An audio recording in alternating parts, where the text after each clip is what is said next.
Hello नमस्कार दोस्तों, आपका स्वागत है मेरे इस यूट्यूब चैनल पर। आज के इस वीडियो में हम ये बात करेंगे कि जो आप स्क्रूटनी फॉर्म भर रहे हो उस समय आपको किस प्रकार के डॉक्यूमेंट तैयार करने हैं और किस प्रकार से तैयार करने हैं।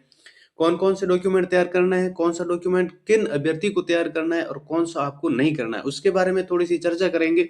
वीडियो ज़्यादा लंबा नहीं करते हुए वीडियो को शुरू कर देते हैं। आप इसी प्रकार भी और भी वीडियोज़ देखते हो इन्फॉर्मेटिव वीडियो, तो मेरे चैनल को ज़रूर सब्सक्राइब करिएगा। वीडियो अच्छा लगे तो लाइक करना और किसी भी प्रकार की कोई प्रॉब्लम हो तो मेरे कमेंट बॉक्स में ज़रूर बताइएगा, तो मैं इस प्रॉब्लम का सॉल्यूशन करने की कोशिश करूँगा। यदि आप इस प्रकार के जो डॉक्यूमेंट के फॉर्मेट है वो प्राप्त करना चाहते हो तो मेरे टेलीग्राम चैनल है केके एजुकेशन पॉइंट, वहाँ से आप इसको डाउनलोड करके प्रिंट कर सकते हो और इसको भर सकते हो। वीडियो को बिना देरी से शुरू कर लेते हैं। जो स्क्रूटनी फॉर्म भरने की डेट है वो 9 फरवरी से लेकर 23 फरवरी तक इसका जो लिंक खोला गया है। मैं आपको यही कहूँगा कि आप जो 23 फरवरी के लास्ट डेट का इंतजार नहीं करते हुए स्क्रूटनी फॉर्म है वो ऑनलाइन एसएसओ के माध्यम से पहले ही भर दीजिए, क्योंकि पहले भरोगे तो आप फ़ायदे में रहोगे। क्योंकि 23 फरवरी के बाद में क्या पता डेट आगे बढ़े या ना बढ़े। और जो लास्ट डेट तक ऐसा होता ही है कि जो साइट है वो क्रैश हो जाएगी और चलेगी नहीं, ठीक है? क्योंकि जो इतने हज़ार स्टूडेंट हैं फिर इतने दिनों में होना तो पॉसिबल भी कम है। तो हम बात कर लेते हैं थोड़ी-सी नीचे। जो अटेस्टेशन फॉर्म है वो आपको पता ही है कि आपको साफ-सुथरे जो अक्षरों में भरना पड़ेगा, कैपिटल लेटर में। अब मुख्य बात करते हैं जो कैरेक्टर सर्टिफिकेट आपको बनाना है वो किससे बनाना है। ये गजेटेड ऑफिसर से बनाना होता है। गजेटेड ऑफिसर का मतलब ये होता है कि कोई भी फर्स्ट ग्रेड टीचर या फिर कोई भी डॉक्टर जो फर्स्ट ग्रेड रैंक का होता है उसके पास में अपनी मुहर होती है और अपने जो साइन करता है उसके पास से आपको 2 कैरेक्टर सर्टिफिकेट बनाने हैं। दोनों ही एक ही ऑफिसर से नहीं बनाना है, बल्कि ये जो अलग-अलग 2 गजेटेड ऑफिसर से बनाना है। यहाँ पर अपनी जो डिटेल डाल देना है, नाम है, पिता का नाम है, निवास है और कितने महीनों से, कितने वर्षों से जानता है। मैं आपको यहाँ पर ये सलाह दूँगा कि आप यहाँ पर ज़्यादा ना डाल के लगभग 1 साल तो कम से कम डालो ही डालो कि 1 साल से मैं उनको जानता हूँ, उनसे आप डलवा दीजिएगा, ठीक है? फिर उसके बाद में 2-2 अलग-अलग ऑफिसर से आपने कैरेक्टर सर्टिफिकेट बना लिया। उसके बाद में जो ये अगला जो आपका सामान्य घोषणा पत्र है, सामान्य घोषणा पत्र में ज़्यादा कुछ है नहीं। यहाँ पर अपनी जो सामान्य डिटेल है, नाम है और पिता का नाम है, रोल नंबर है, आवेदन क्रमांक जो आपने 4th ग्रेड का उस समय फॉर्म अप्लाई किया था ना सबसे पहले, वहाँ पर जो एप्लीकेशन नंबर है वो यहाँ से आपको डाल देना है। डालने के बाद में ये आपकी जो घोषणाएँ हैं और अपना जो हस्ताक्षर है, नेम है, ये दिनांक, स्थान, पिता, मोबाइल नंबर, सामान्य जानकारी वो आप डाल दीजिएगा। और ये करना क्या है, ये आपको ₹50 का स्टाम्प लेना है। स्टाम्प लेने के बाद में उस पर ये दोबारा से टाइप करवाना है। चाहो तो टाइप करवा लो और यदि टाइप नहीं करवाना चाहते हो तो फिर इसका जो प्रिंट करवा लेना। एकदम पेज के साइज़ पर एकदम एडजस्ट होना चाहिए, ठीक है ना? उसके बाद में आप जो ये जो जानकारी है, चाहो तो आप पेन से, लेकिन टाइप करवा रहे हैं तो पूरी जो डिटेल है अपनी वो उस टाइपराइटर से टाइप ही करवा लेना। ₹50 का स्टाम्प लेके टाइप करवा के और नोटरी करवा लेना। मैं ये आपको सलाह दूंगा कि आप जो सेंट्रल नोटरी है वो करवा लेना। सेंट्रल नोटरी ये सही रहेगा आपके पास में। और सेंट्रल नोटरी नहीं हो तो भी दूसरी करवा लेना, पर मैं आपको ये कहूँगा कि आप सेंट्रल नोटरी करवाना सही रहेगा। फिर उसके बाद में जो संतान संबंधी घोषणा पत्र है, यदि आप विवाहित हो या फिर नहीं हो आपको ये बना लेना है। संतान संबंधी घोषणा पत्र है जिसमें अपनी जो सामान्य डिटेल डालनी है, जो भी ऊपर डाल ही रहे। फिर अपने बच्चों की संख्या, यदि आप अविवाहित हो तो 0 डाल लेना, और यदि विवाहित हो और आपके जितने बच्चे हैं तो बच्चों की आप संख्या डाल लेना है। और ये सामान्य जानकारी होने के बाद यहाँ पर भी आप गजेटेड ऑफिसर से आपको गजेटेड ऑफिसर से इसको वेरीफाई कराना पड़ेगा। जो आपने अभी 2 सर्टिफिकेट बनाए हैं कैरेक्टर सर्टिफिकेट, उनमें से किसी एक गजेटेड ऑफिसर से भी ये आप करवा सकते हो। ऐसा जरूरी नहीं है कि 2 आपसे उनसे बना ले तो ये तीसरे आदमी से बनाए, नहीं, ऐसे कोई जरूरी नहीं है। आप उसी सेम ऑफिसर से ही दोबारा से इनको राजपत्रित अधिकारी से करवा सकते हो। फिर उसके बाद में अगला जो हमारा डॉक्यूमेंट आता है वो आता है अब अविवाहित। जो भी विद्यार्थी, जो भी स्टूडेंट अभी लगे वो विवाह नहीं हुआ है उसको ये बनाना जरूरी है। जो विवाहित है उनको ये नहीं बनाना है। ये भी ₹50 का स्टाम्प लेना है, उन पर इसको टाइप करवाना है या फिर जो प्रिंट करवाना है वो आप देख लीजिएगा। उसके बाद में ये जो सामान्य जानकारी है वो सेम आपको दोबारा इसमें भर लेनी है।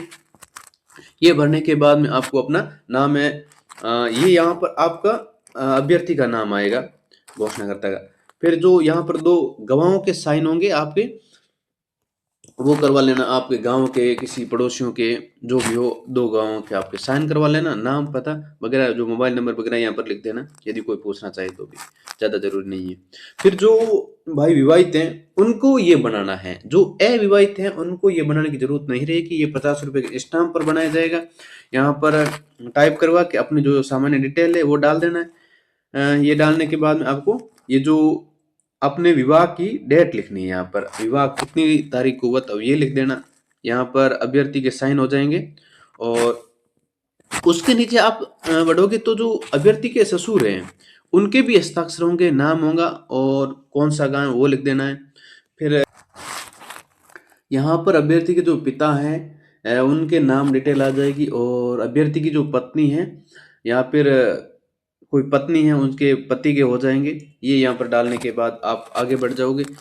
उसके बाद में यदि कोई अन्य कैटेगरी के हैं, जैसे विडो कैटेगरी से कोई भी महिला है, तो उनको ये घोषणा पत्र भरना जरूरी होता है। उनको भी वो सेम 50 रुपए का स्टाम्प लेना है, उन पर ये टाइप करवा के ये अपनी जो सामान्य डिटेल है वो यहाँ से भर लेनी है।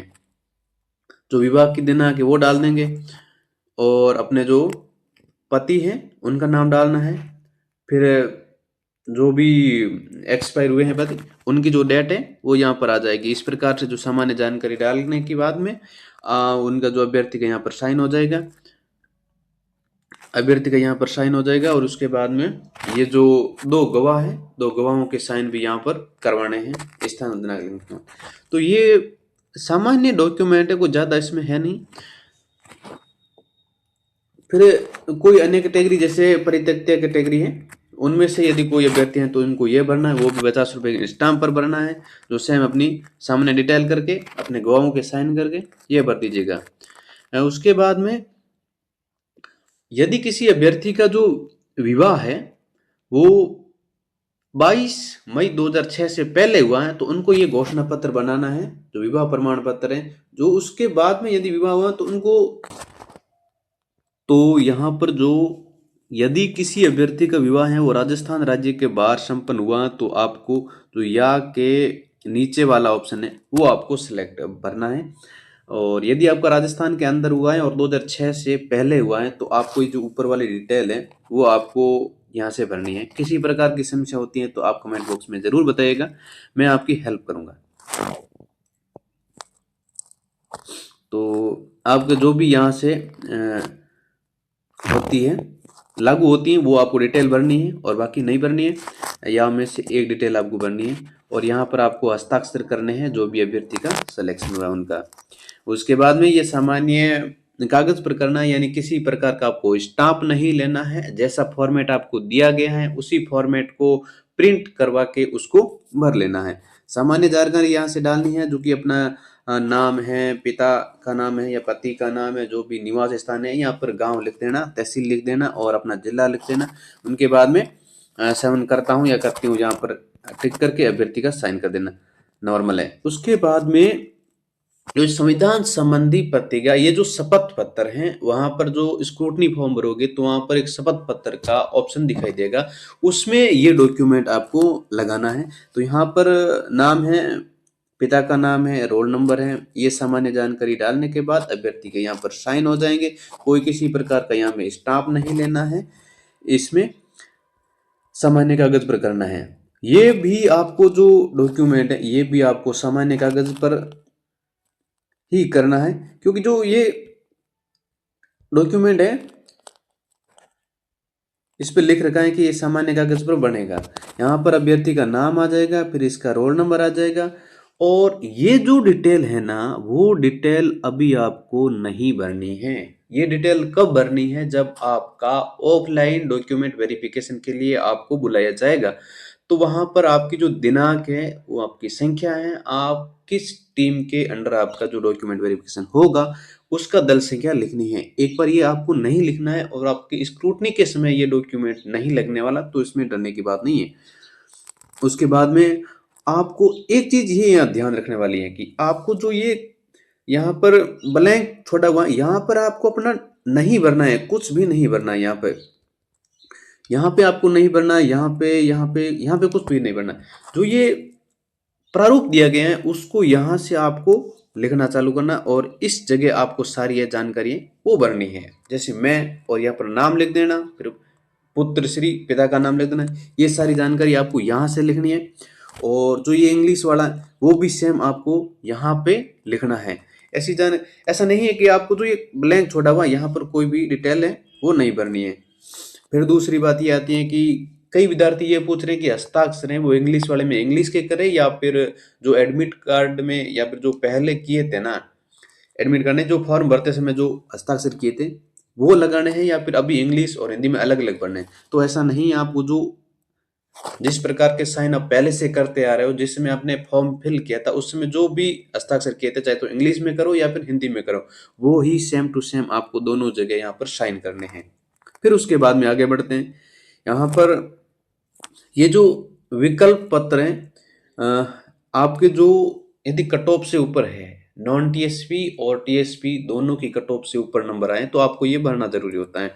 यहाँ पर अपना नाम है और पिता का नाम, रोल नंबर भरने के बाद आप किस श्रेणी से चयन करना चाहते हो। यदि आप नॉन टीएसपी से सिलेक्शन लेना चाहते हो तो आप यहाँ पर गैर अनुसूचित क्षेत्र लिखोगे, और यदि आप टीएसपी क्षेत्र से लेना चाहते हो तो आप अनुसूचित क्षेत्र से लोगे।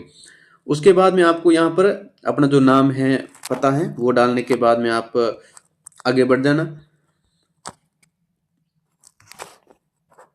फिर ये डॉक्यूमेंट उनके लिए हैं जो मतलब विधवा या फिर परित्यक्ता अगर पुनर्विवाह नहीं किए जाने के संबंध में, मतलब उन्होंने पुनर्विवाह नहीं किया है तो उनके संबंधित ये घोषणा पत्र होता है, वो भी सामान्य कागज पर है। इस पे भी किसी प्रकार का इंस्टाप आपको लगाने की जरूरत नहीं है।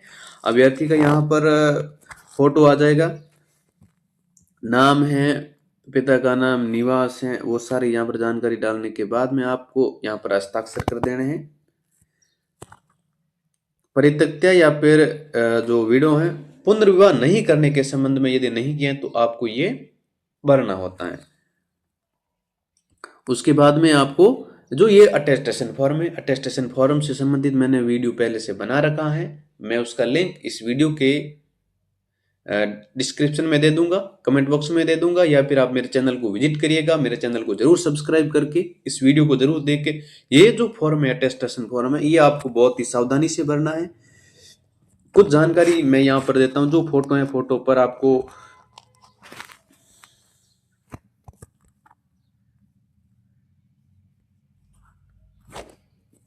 कुछ जानकारी मैं आपको यहाँ पर देता हूँ। जो ये फोटो है, फोटो पर आपको यहाँ पर साइन करने हैं, और जो ये पूरा भरा जाएगा ना अटेस्टेशन फॉर्म, वो पूरा कैपिटल लेटर में भरा जाएगा, स्मॉल लेटर में आपको नहीं भरना है, और किसी प्रकार की काट छांट नहीं करनी है। इस प्रकार के मैंने संपूर्ण इसका वीडियो बना रखा है।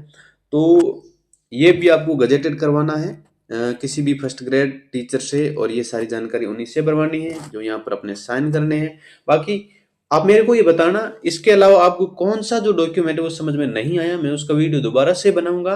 और किसी प्रॉब्लम हो तो कमेंट बॉक्स में जरूर बताना। वीडियो अच्छा लगे तो लाइक करना, और इसी प्रकार की और भी इंफॉर्मेटिव वीडियो के लिए मेरे चैनल को जरूर सब्सक्राइब करिएगा। और मेरे टेलीग्राम चैनल है एक एजुकेशन पॉइंट, उनको भी ज्वाइन कर लीजिएगा। कोई भी यदि अपडेट आता है तो मैं वहां पर डाल दूंगा। धन्यवाद, मिलते हैं एक और नई वीडियो में।